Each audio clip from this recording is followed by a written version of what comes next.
How you going? Supposed to be at home. Hop out the car for us. Hop out the car for us right now.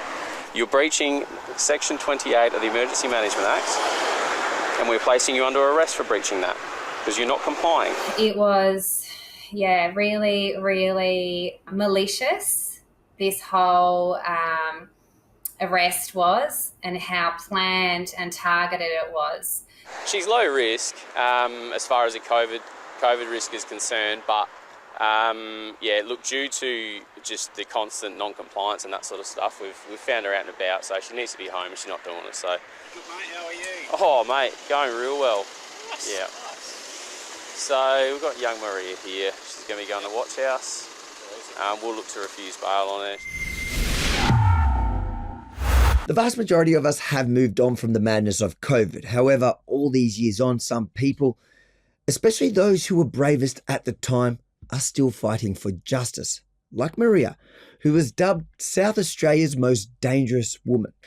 Maria, thanks for joining us. Tell us from the beginning what happened. We went away on a holiday, my mum and I, to the Northern Territory, Uluru. Upon returning back to South Australia, because we were driving, they advised us that we would have to drive straight to home without stopping for petrol, without stopping for a toilet stop, because we were high risk being unvaccinated, and we had to drive home. From that point, it was 13 hours to drive home from Marla to Adelaide. And upon arriving to our home, we had to stay in quarantine under house arrest for 7 days. On November 26, police arrive to your house and they essentially give you a new set of restrictions. Returning SA residents who have been in the Northern Territory since the 10th of November, you're considered level 4. So I don't know if you can...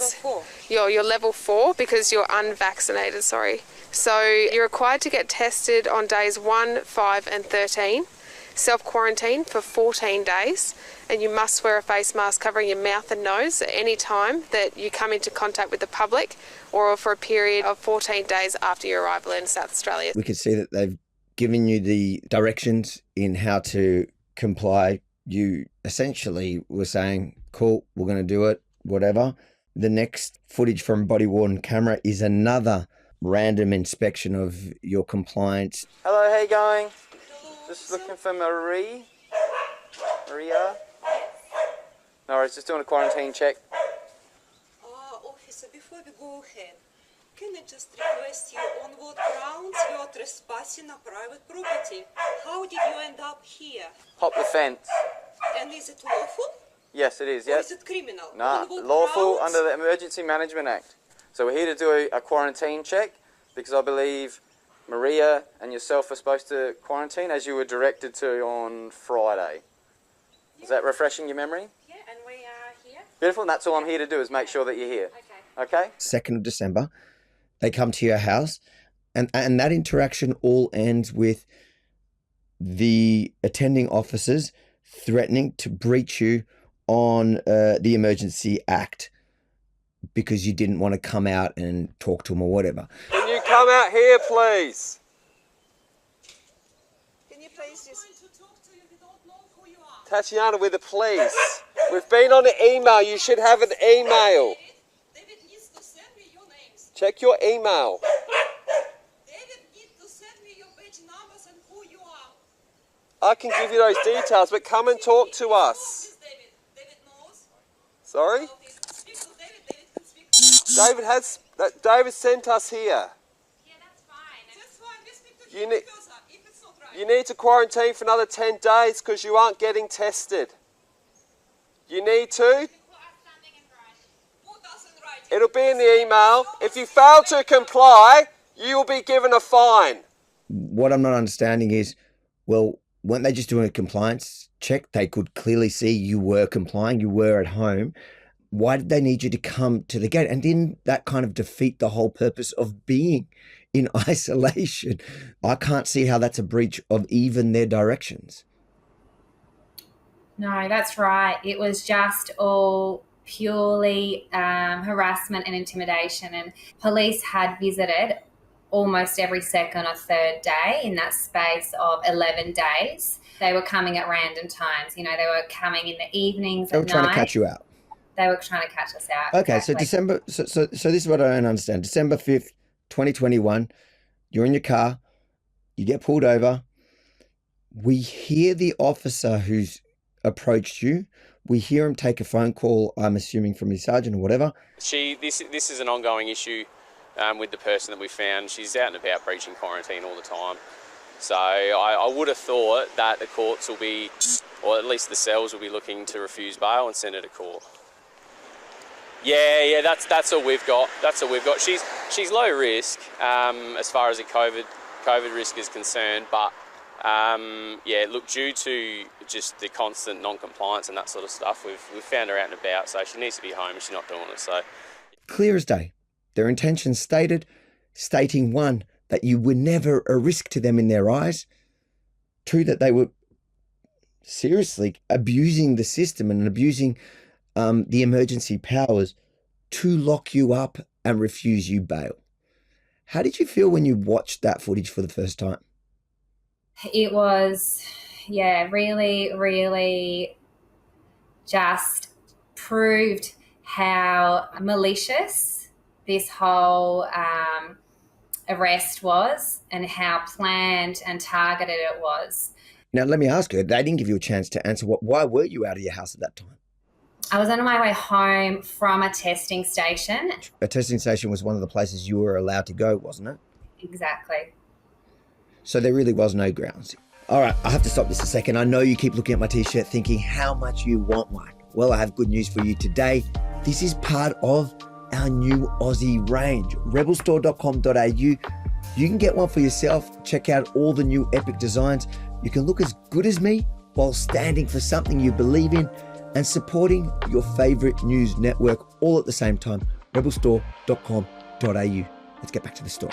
So I was loaded up with charges, 4 charges essentially. The first was for failing to provide my particulars, which were actually given to me at the time of pulling me over. So it was clear they knew who I was. My car was registered to me. Well, they were saying that you're a low risk and non-compliant and they want to lock you up. So surely they ID'd you. Okay, exactly. What was the second charge? Exactly.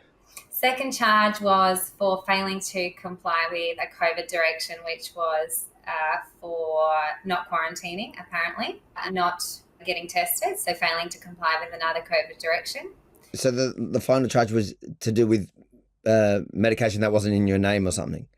That's correct, that I couldn't prove to them at the time that it was in my name because it was my friend's. So a random charge that they just managed to get by searching your car. So they were charge stacking. They really just want to get you for anything. I was sent to the Adelaide Women's Prison in the highest isolation cell, so solitary confinement. How long were you in solitary for? 12 days and 1 day at the City Watch House, so 13 in total. At the time, I was actually put in a cell with another girl. So while we waited to be admitted, and they had to run all of their tests, do all of their questioning, I spent a whole 3 hours sitting next to another girl in a cell, being such a high risk. I was supposedly, never actually called a high risk, but I was deemed to had put the whole state of South Australia at risk. Then what happened? You got released on bail? So 17th of December, I was released with an ankle tracker, and my first hearing was listed for the 20th of December, and I was granted supervised bail. But here's the catch. So my bail conditions were granted on 2 bases. One of them was that had the state gone into a lockdown or if there was any emergency situation, I would have to comply with all SA Health directions, which included getting tested and getting vaccinated. And if I didn't comply with those directions, I'd go back to prison. There was another direction that came out that said that I had to go to a police station every few days to undertake testing that was completely not related to any of my charges. So gunpowder testing, drug testing, alcohol testing, security testing. Nothing that was relevant to any of my charges. For me to be able to enter the correctional services or the police station, I actually had to be masked up. I had a medical condition. I had a medical exemption preventing me from actually being able to wear a mask at the time. So I wasn't able to comply with my bail conditions. So I had to actually sign them under duress out of the fear of having to experience what I had gone through just a few days prior. We did see that a lot, even here in Victoria, where essentially they were putting people on bail so that they can get them on breach of bail for not complying with the COVID-19 restrictions, because at first, like you said, they were just a fine. But if it was part of your bail conditions, it then becomes now a breach of bail, with it, which itself is a much more serious criminal offence. My day in court actually started in November 2023. So I was listed for a 3-day trial, which is usually what very high cases are listed for in the Supreme Court. None of my charges were indictable. They were all called summary offences, which I was actually imprisoned for. I had 12 police officers attesting against me. Prior to the second day of the trial recommencing, the police prosecution actually advised me that they were going to abandon the case. And that why? They didn't want to give me a reason despite I asked. And I questioned the fact, was it a case of malicious prosecution, false arrest and unlawful imprisonment, but I wasn't given any response. They actually refused to respond to me. On the day of the trial, because it had already commenced and the pleadings had been made, police couldn't actually abandon the case. The court had to acquit me, and they found me not guilty. How did it feel being acquitted, being found not guilty for all that period of time? It almost feels like the process is a punishment for something that they said at the end you were not guilty of. Yeah, exactly. I mean, well, I was in my prime years at the time. You know, I was a 31-year-old. I was in the prime of my career, a relationship. As a result of this ordeal, everything fell apart. It took 1.5 years of my life away. It tarnished my reputation. It demoted my career. It broke my family. So despite the fact that we can say it was, you know, essentially a win, it was a big loss for myself and my family for what we had endured. So you're taking the fight to them? Yes. Yeah, that's currently in the process. But to this day, South Australia Police still holds the position that they were not guilty and not malicious in any way, shape or form. But I was really successful in obtaining what's called a freedom of information, and that has some very compelling evidence. This was written by the police officer who targeted me, who pursued me. He stated in his correspondence to the prosecutor who advised him at the time that he was wanting to withdraw the charges. He stated, if SAPOL were to withdraw the matter, it would likely fuel the defendant's view that police not proceeding with the matter is an attempt to cover up police corruption and misadministration. Additionally, it would reduce the public confidence in South Australia Police. So essentially that says that it was purely a case of wanting to obtain a conviction and cover up police fraud and corruption. If you think it's important for the world to hear Maria's story, make sure to like, comment, but most importantly, share it far and wide. And then, yes, head over to rebelstore.com.au. Get yourself some of the new awesome merch, like the t-shirt I'm wearing right now. You can't stop looking at rebelstore.com.au. Look as good as me while standing for what you believe in and supporting your favorite news network all at the same time. rebelstore.com.au.